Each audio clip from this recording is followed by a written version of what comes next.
Hey guys, ഇന്നൊരു French toast recipe ആയാലോ. ആദ്യം ബനാന ഇതുപോലെ സ്ലൈസ് ചെയ്ത് വെക്കുക. എന്നിട്ടൊരു ബ്രെഡ് എടുക്കുക. അതിൽ ബനാന സ്ലൈസസ് ഈവൻലി വെക്കുക. എന്നിട്ട് അതിൽ ഫോക്ക് വെച്ചിട്ട് നല്ലപോലെ സ്മാഷ് ചെയ്യുക.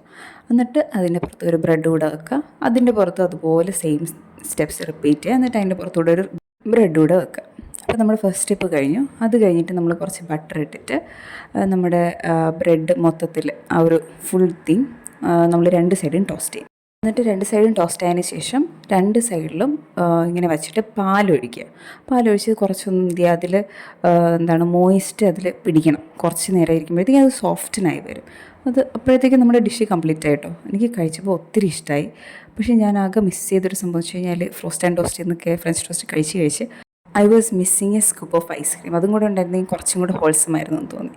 പിന്നെ ബാക്കി ഉണ്ടായിരുന്ന കുറച്ച് ബനാന സ്ലൈസസ് ഞങ്ങൾ ബട്ടർ മിൽക്കിലോട്ട് ടോസ്റ്റ് ചെയ്തെടുത്തു. So try let me know. By.